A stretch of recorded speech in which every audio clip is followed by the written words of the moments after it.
When you hear freedom, at least when I do, the picture that my mind paints is one with an endless field with flowers and sunshine, where I can run without hurdles, without getting tired, without thought, no shackles, no constraints. The unfortunate thing about this picture is that no one and nothing exists in a vacuum. No, not this vacuum, the other vacuum. There are always forces nudging and influencing our lives. You are free if no one or nothing stops you from doing what you want. This is a cartoonish representation of freedom. That's negative liberty. To quote Isaiah Berlin, the crucial aspect missing from this picture is that without structure, your impulses and cravings become the new tyrant. Then, what is the positive freedom, and how can we experience true freedom in our lives? Friends, my objective for this episode is to prove to you that freedom doesn't come from winning endless micro battles of willpower. It's not about staring at a piece of cheesecake in your fridge and not eating it and then declaring victory. I want us to see that freedom comes through automation. In other words, it comes through building systems so solid that the default action becomes the right action. So let's put free will, fitness, and lifestyle in the ring together, and let's enjoy the show. How many times do we say to ourselves that starting Monday, I'm going to start eating healthy, exercising regularly, sleeping enough, studying, reading, etc. Then we are motivated for a couple of days, 2-3 days, a week. At some point, we run into some hurdles and then we surrender to the first bag of chips and binge watching The Office for a couple of days. Both are not bad. The Office is actually pretty good. But when it interrupts your plan, you start wondering why some people can train, be fit, be healthy, and it's easier for them to follow a regime, a training plan, and a diet plan. And why are we constantly losing, sitting on the couch feeling sorry for ourselves for not having enough willpower?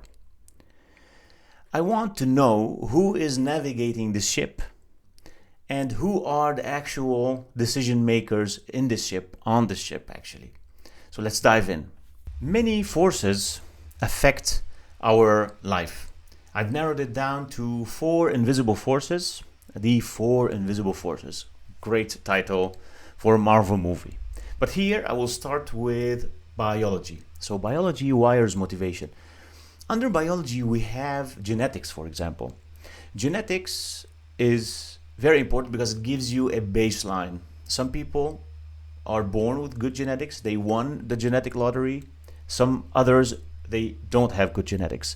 So of course hard work matters, but genetics give you a baseline. So if you are born with more resistance to fatigue, you're lucky. If you are born with you have higher motivation for lots of different reasons, it is easier for you to reach your goals than other people who did not win the genetic lottery, and it feels for them as if it's an uphill battle.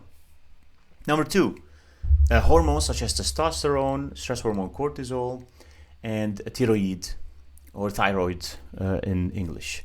Those guys, when they are not, the levels are moving around your body up and down, they move and swing your mood and your energy levels like a wrecking ball. So they are not to mess with. And we all know that, we all feel that some days the gym, it's easier for us to go to the gym, wake up early. Food such as broccoli, steamed vegetables in general looks and feels mouth-watering. Other days, it's not the case. On the good days, those good days are high dopamine days. Those are the good days. We have to understand that our biology is not precisely aligned, that doesn't care actually about our aspirations and our long-term fitness goals. It is not. But we should know that we can do something about this. All right? Willpower might feel as if it's a sovereign, as if you're doing a sovereign, taking a sovereign, independent action coming from yourself, but it's not. But rest assured, we can do something about it. So we're not dictated only, we're not going on a train track towards the cliff, but we have to be aware of the biological influences that I just told you about. Now, we move to number 2, the invisible force number 2, which is habits. And habits run on autopilot. This is something I emphasize on that a lot. I want to draw this picture for you, or for the people that have learned new languages, not when you were a kid, but when you're an adult. When you learn a new language, when you're learning how to drive a car, for example, it is very difficult. It takes a lot of energy, and you cannot do other things when learning to drive a car for the first time. You have to be completely focused on that activity. You have to be fully present.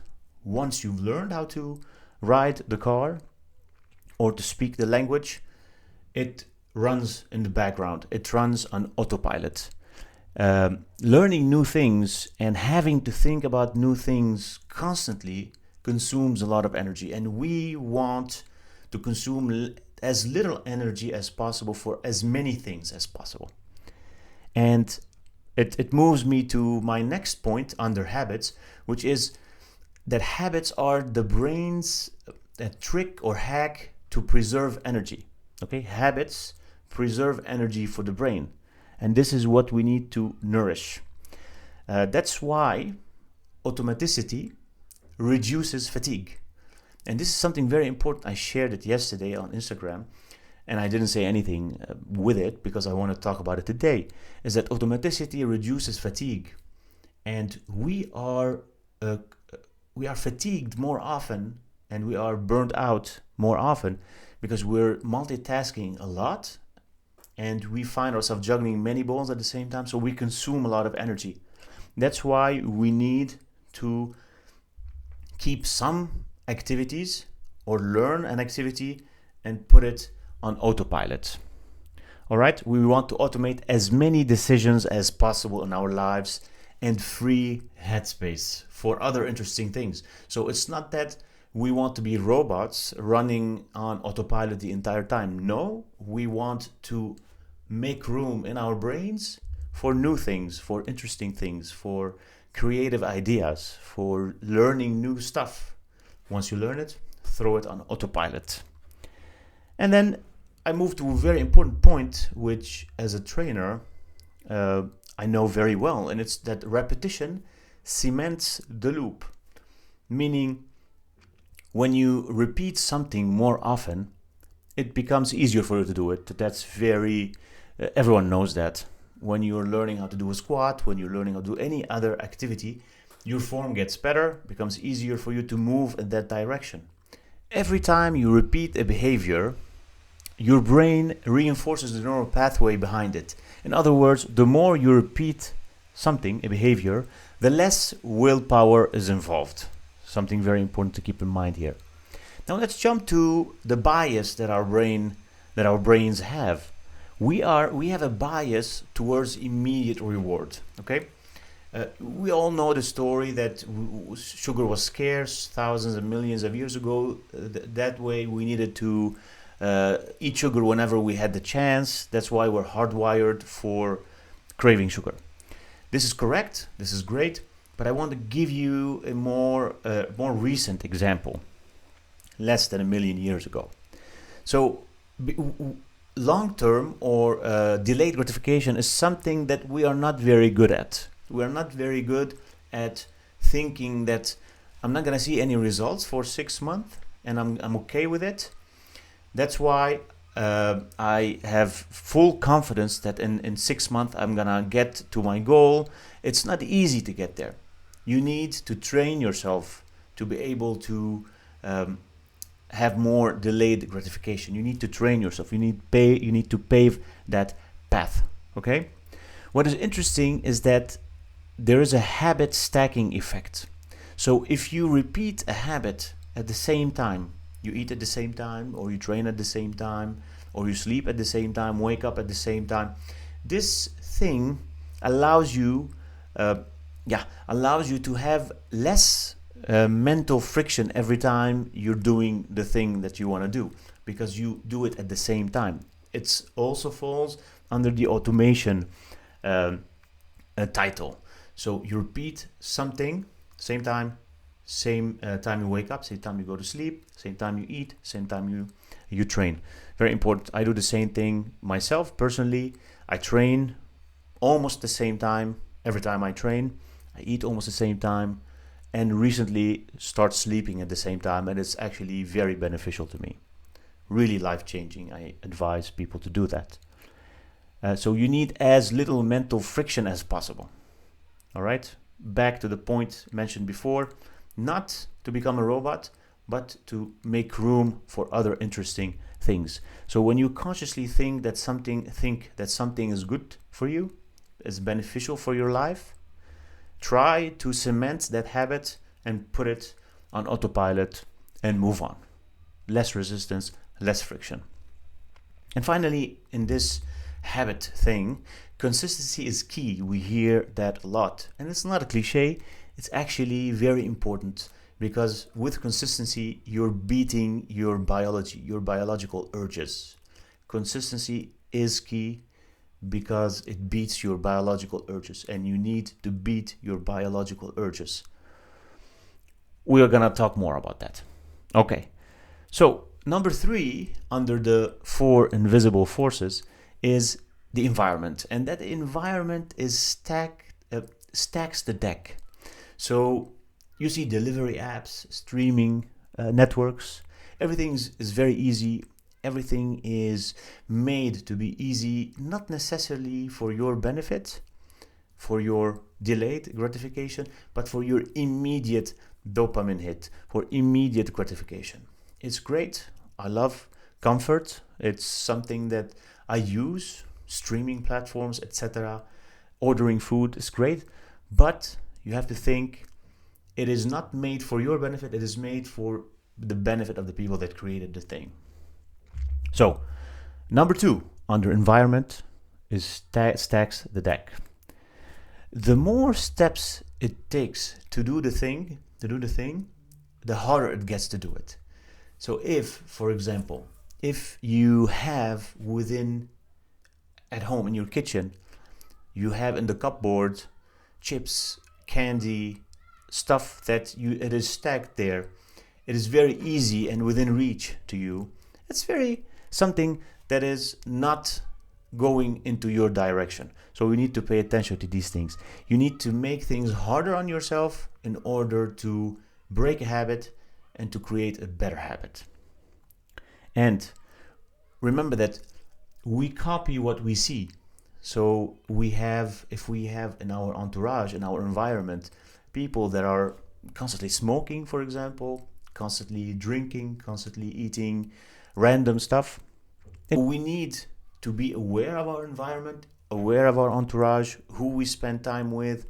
Don't break up with your friends, but be sure that if your long-term goal is to be healthy, and then you are going out every day, then you're putting yourself in a vulnerable position every day. You need to understand what are your priorities. And I respect people's priorities. If your priority is to have fun, sleep late, have bad sleep, drink every night, fine. That's your choice. All right. So, bad environment creates friction. I'll give you an example. If you are sleeping next to your phone, and we know for sure now that phones at night, looking at screens, is something very bad and affects your sleep. So if you feel that you reach to grab your phone and look at your phone in the middle of the night, when you wake up, put your phone away from you.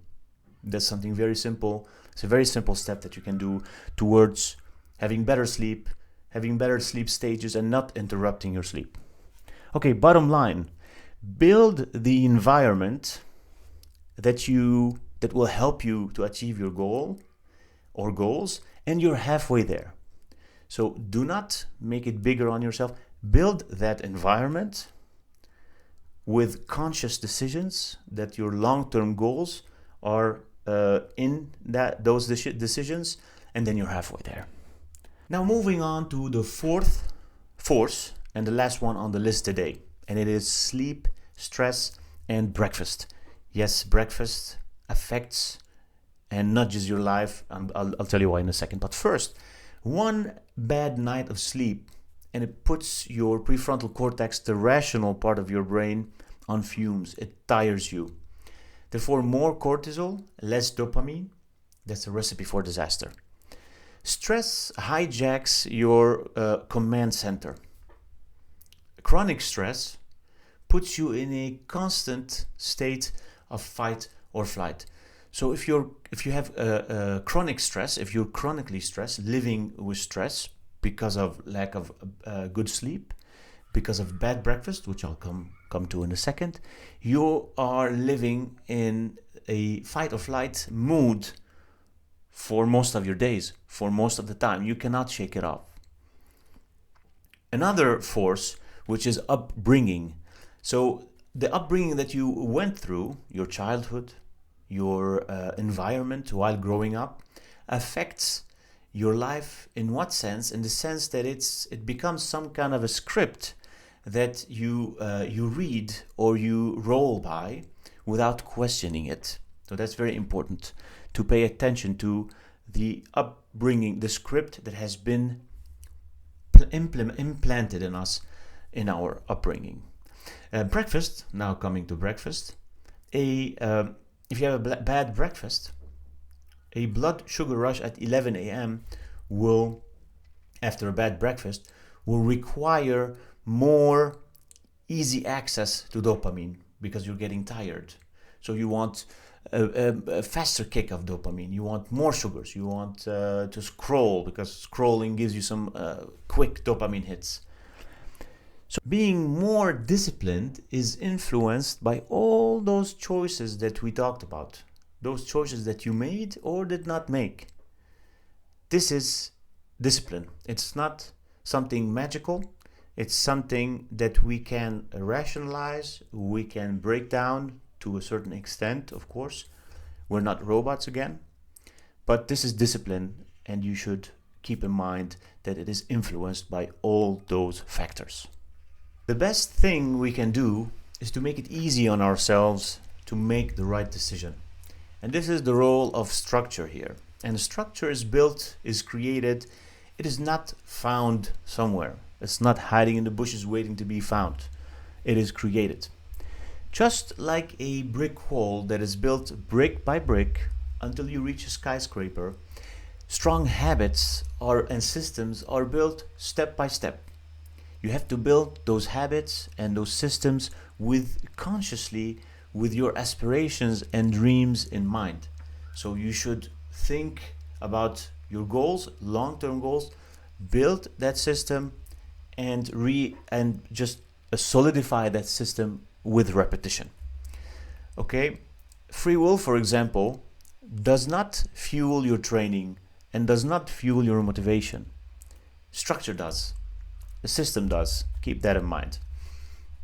So I will share with you on the screen an illustration that I really liked that says that you should stop negotiating with yourself every day. It shouldn't be a battle of willpower every single day. Some days it is, most days it shouldn't be. You should not struggle every day. Keep that in mind. And then we move to a very vivid and clear illustration about where true freedom lies. It lies in between no structure, chaos, randomness, and too much structure. Robotic, repetitive, boring things. This is where true freedom lies. So think of rainfall. It's raining, water is pouring down the earth, there's no path, water is everywhere. This is no structure. This is randomness. You pave the way and you start forming a small river from here, small river from there, so that the water can flow through, and then it is guided by your decisions. And to me, Free will is just a guy that's sitting in a canoe and going with the water. You think that you can actually do whatever you want, but you cannot. You're just going with the flow and you're just steering. This is why you should help this guy, poor guy, in the small boat by paving the way so that the water flows in the direction that you want. So I hope you liked this video about free will in fitness. What makes a good, solid routine? What are the forces that influence our lives? We should be aware of those forces. We should help ourselves automate as many things as possible. And I'll see you next time.